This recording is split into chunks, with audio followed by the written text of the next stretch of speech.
convidado de hoje é Luiz Henrique Amaral, presidente executivo da Abrazel, entidade que agrega os setores de bares e restaurantes. Luiz Henrique, seja muito bem-vindo, muito obrigada por aceitar o nosso convite. Eu que fico agradecido pela oportunidade, Nubia, é um prazer estar aqui com vocês e sempre à disposição. A gente está num momento dramático, né? Sabemos, né, que é um momento muito complicado. E eu tenho visto que muitos empresários do segmento têm criticado algumas restrições nesta primeira etapa de retomada. Eu gostaria que você pontuasse quais são as principais críticas e reivindicações neste momento. Especificamente ao setor de bares e restaurantes, essa primeira etapa da chamada fase de retomada das atividades empresariais, os parâmetros estabelecidos para a realização dos protocolos e o funcionamento das atividades trouxeram algumas premissas que afetam e desrespeitam por completo a atividade de bares e restaurantes, fazendo com que o resultado final é que, diante do quadro que se coloca, a cerca de 80% do segmento continua, na verdade, sem a oportunidade de retorno verdadeiro às suas atividades.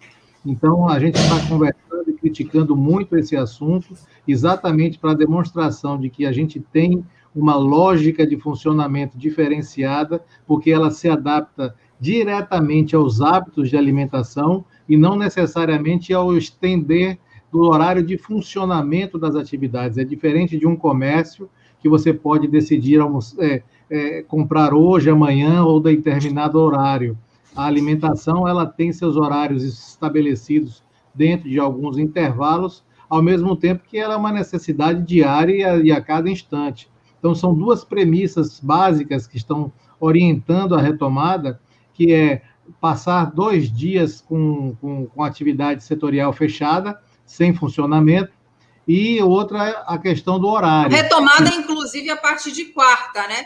E eu ouvi muitas críticas, por exemplo, em relação ao toque de recolher, que ocorre em toda a Bahia. Houve uma flexibilização do horário de 18 horas para as 20 horas, e o setor reivindica o avanço até as 22. Por quê e como é que estão essas negociações? Exatamente nesse sentido. A outra pressão é exata que você colocou, que é o toque de recolher, que contraria exatamente a principal procura da retomada da São Horizonte, que é pressão sobre o sistema público e geração de aglomerações. À medida que você encurta o espaço de tempo das atividades, por óbvio que você gera pressão de aglomeração. Então, é exatamente a movimentação oposta que alimenta essa lógica, porém, infelizmente, não é isso que tem sido visto através dos decretos e da situação. E é importante você salientar, houve uma mudança do decreto estadual das 18 para as 20 horas, porém, no próprio decreto existe uma restrição específica aos bares e restaurantes, levando as suas atividades até as 19 horas. Somada a essa circunstância que você colocou, que é pontual na Prefeitura de Salvador, de trabalhar de quarta a domingo na rua e de terça a sábado quem está em shopping center. Quer dizer, segunda e terça ninguém almoça, ninguém come. E é exatamente esse processo que a gente está levando, tentando sensibilizar a todos para mostrar que esse é um quadro que, somado os 2 dias parados, mais a restrição do horário, que abrindo até às 19, significa não ter o turno da noite para a gente. É a mesma coisa que funcionar apenas para o almoço. Então, é uma situação que nos deixa completamente vulnerável. E o horário da noite representa 80% do nosso faturamento. Em relação a bebidas alcoólicas, nós temos aqui um episódio de sucesso realizado em Salvador, que é a experiência do Rio Vermelho e Itapuã, onde nós enfrentávamos esse mesmo problema das aglomerações. Como isso foi resolvido? A partir das 18 horas era das 17 horas da sexta-feira, ficavam proibido a venda e consumo de bebidas em vias públicas. Os bares e restaurantes da região faziam a delimitação geográfica, física do seu estabelecimento para que tenha clareza de onde está sendo a área de controle do proprietário, do empresário, não servindo nenhum tipo de alimentação ou bebida para quem esteja em pé, respeitando os protocolos de distanciamento das mesas, controle da aglomeração, uso de máscaras, obviamente, enquanto não estiver fazendo a refeição, ou seja, ambientes seguros e preparados. Com isso, acabaram-se as aglomerações e mantiveram-se as operações funcionando com oferta segura para ambiente seguro. As atividades empresariais, desde março do ano passado, investiram e colaboraram muito para a criação dos protocolos, exatamente na geração de ambientes seguros. E o que é que você faz quando você vai para lá e tem uma fala dessa? Então, a responsabilidade sempre é da atividade, nunca é do indivíduo. A gente sabe que não há ambiente seguro se não houver comportamento seguro. Eu ouvi alguns empresários do Rio Vermelho pontuando que as aglomerações e os excessos acontecem do lado de fora. Essa é uma experiência vivida na capital exatamente por isso. Não foi à toa que em março do ano passado, 2020, a Abrazel nacionalmente trouxe a sua contribuição de uma cartilha com os protocolos sanitários para abrir essas discussões, já imaginando esse quadro. Imagine o que seria, o que é, 5.170 municípios do Brasil inteiro legislando sobre protocolos sanitários. A nossa grande preocupação sempre foi essa: protocolos sanitários de segurança, não protocolos políticos. A gente sabe que hoje o Brasil ele é um péssimo exemplo de gestão da pandemia, justamente porque não há uma ação coordenada do governo federal, como houve em outros países. Estados Unidos, Alemanha, Reino Unido, a gente não precisa nem citar muitos. E cada estado faz de uma forma emergencial e sem coordenação, até por desespero, até porque nós sabemos que os leitos estão nas cidades. Então, o gestor municipal é que, digamos, tem um abacaxi, a bomba na mão. Mas como não há, digamos, uma maestria do governo federal, muito pelo contrário, há uma ausência, e sabemos disso, cada um faz ao seu lado e não há diálogo. A Fiocruz recomendou que o Brasil fizesse, diante desse quadro avassalador de mais de 4.000 mortes, um lockdown nacional em alguns estados. Então, na sua avaliação, o caminho para a gente sair dessa UTI, que não tem a dicotomia salvar vidas ou salvar a economia, seria essa gestão orquestrada e vacinas? O único instrumento real é a vacinação.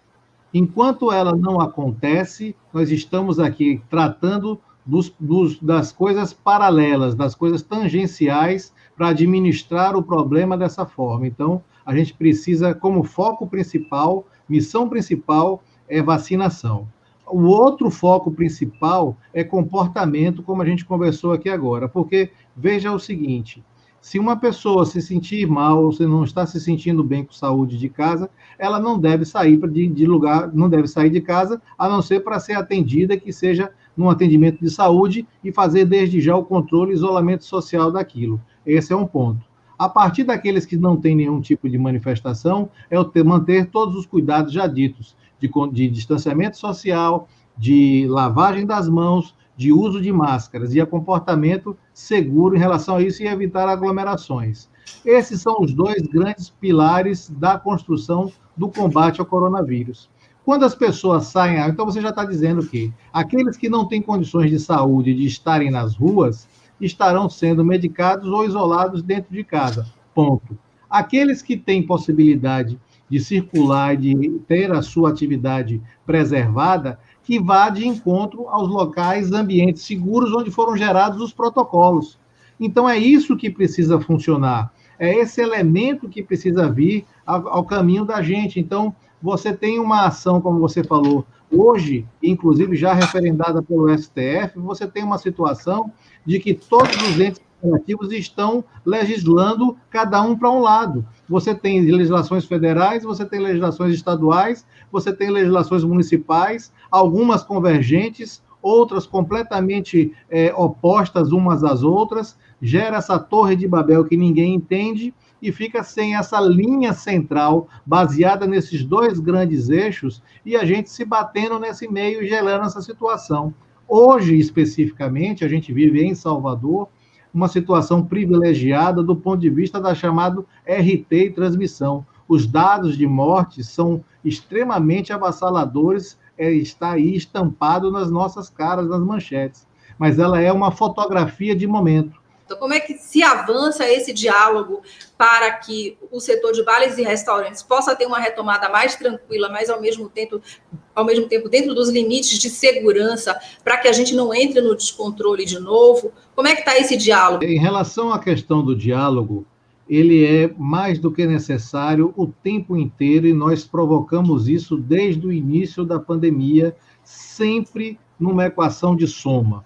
Nós não estamos aqui em momento nenhum para levar nenhum tipo de ação que não seja efetivamente contribuir para que nós todos tenhamos ambientes seguros de saúde, porque não se pode esquecer de que CNPJ é uma ficção jurídica, ela é uma invenção do mundo jurídico para alinhar comportamentos humanos de pessoas ao redor da geração de emprego e renda. E aí você tem também o elemento que todos nós estamos também dentro dessas empresas. Então, é também a segurança da minha própria segurança, como da minha família.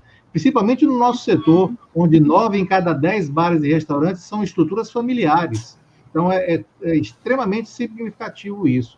O diálogo, a gente tem, por exemplo, a nível federal, acontece muito pela Brasel Nacional, nós temos assento em todas as cadeiras de fóruns privilegiados, tem um canal direto com o ministro da Economia, Paulo Guedes, também já tivemos algumas vezes com o presidente Bolsonaro diretamente tratando os assuntos. Estamos agora ansiosamente aguardando a movimentação em relação ao MP dos salários, né? A nível é urgente, né? Essa é uma medida emergencial. Pelo amor de Deus.